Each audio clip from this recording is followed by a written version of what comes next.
Hello, magandang umaga po sa inyong lahat. Meron tayong hahanapin ngayon na mutya ng limonsito. Yan po yung puno ng limonsito. Maghanap tayo ng mutya dito sa bunga niya. Dahil meron na naman akong panaginip kagabi na kukunin ko daw dito ang mutya ng limonsito.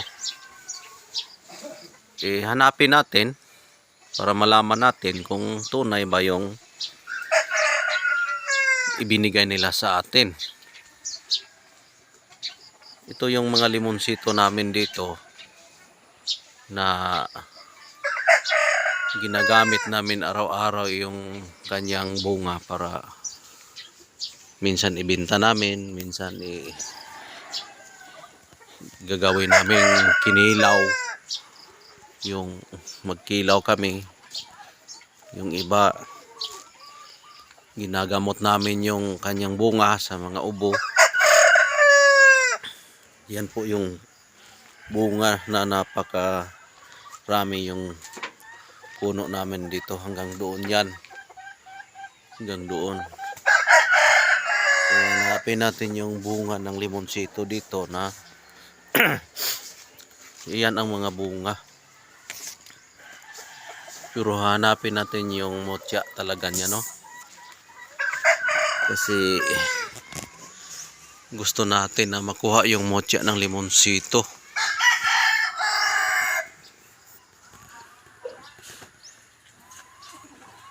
Malayo man, no?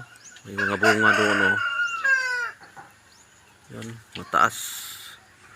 Dilaw na yung bunga. Isa, dalawa. Dalawa lang yung nakikita ko dyan, pero mataas.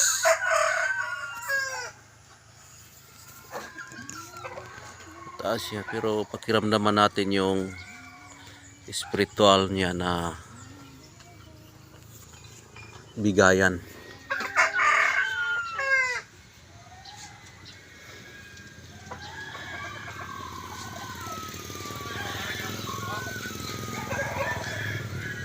Engkanto.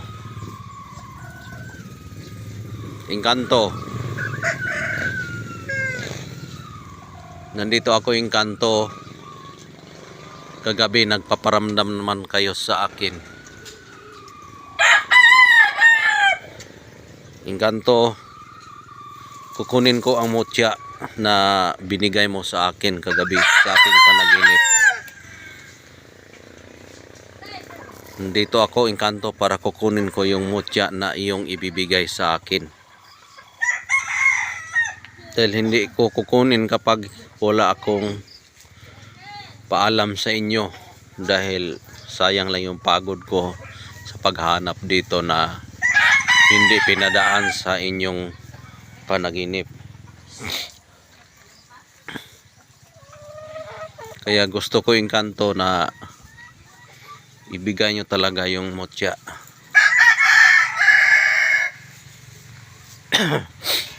Yung mutya na inyong ibibigay sa akin, Engkanto, kukunin ko dito ngayon. Kung ito ay yung ipagkaloob sa akin, ay kukunin ko. Pero kapag hindi naman, ay okay lang. Tingnan nyo, may mga ibon, no?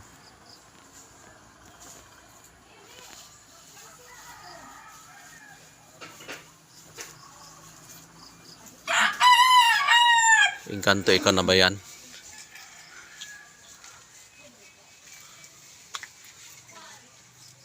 Ikaw na ba yan, Engkanto? May lumilipad dito, ibon na maliliit.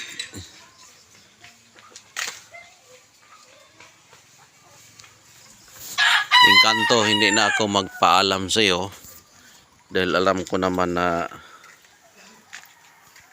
nakarinig ka ngayon, at alam ko namang ikaw ay nagbibigay sa akin ng mutya.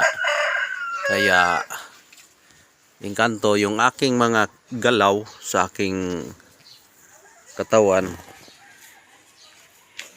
ihihipan mo sa hangin mo na espiritu para kung saan nakapunta yung aking katawan at kamay ay doon ko kukunin ang mga mutya.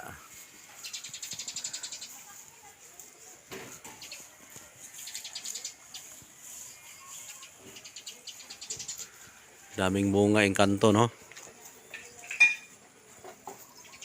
May mga malalaki pa, oh. Oh.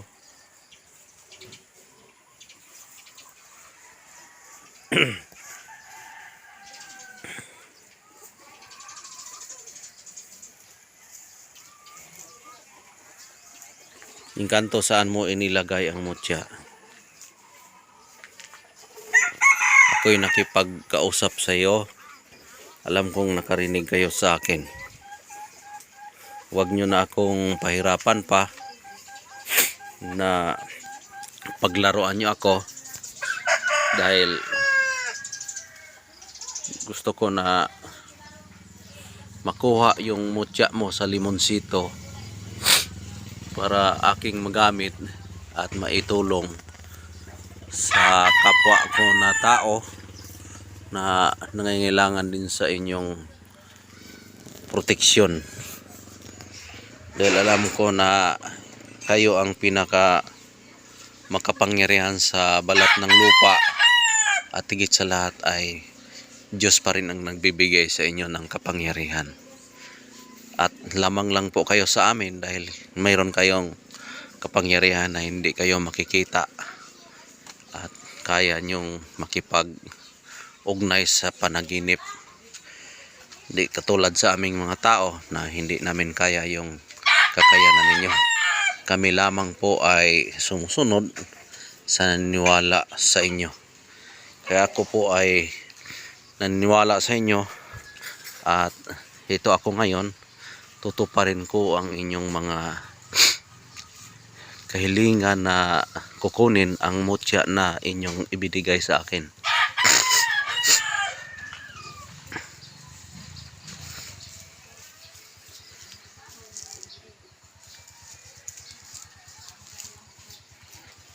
Saan nyo binigay? Saan nyo ilagay?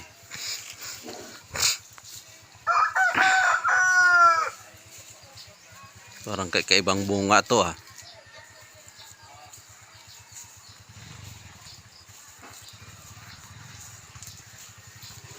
Kukunin ko na ito. Parang ito na yata. Iyay, ang habog.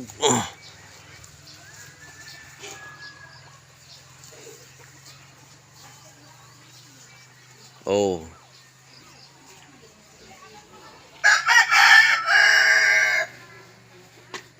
Wow, ang ganda ng mutya mo. Engkanto, ito na po. Dito ko nakukuha na nakuha ko yung mutya ninyo. Ayan po yung mutya na ibinigay mo sa akin kagabi sa panaginip, at ngayon ay nagiging totoo talaga. May butas siya pero okay lang. Importante, tunay na galing talaga dito.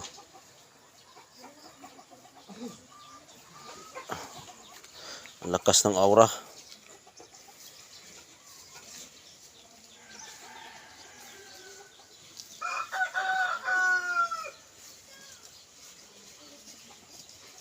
Salamat, engkanto. Ito po ay aking ipamahagi sa walang mutya, mga engkanto.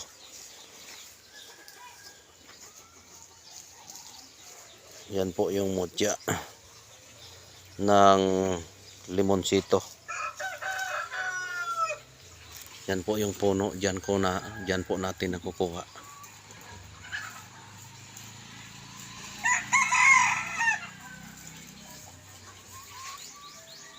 Engkanto, salamat sa mutya na iyong ibahagi sa amin. At engkanto, alagaan po namin ito. At kung ano man ang iyong kahilingan sa papalapit na mahal na araw, ay bigyan mo ako ng panaginip ulit kung ano ang iyong kahilingan para ito'y aking matutupad. At salamat, Inkanto sa iyong pagbigay sa akin. Alagaan po namin itong maayos.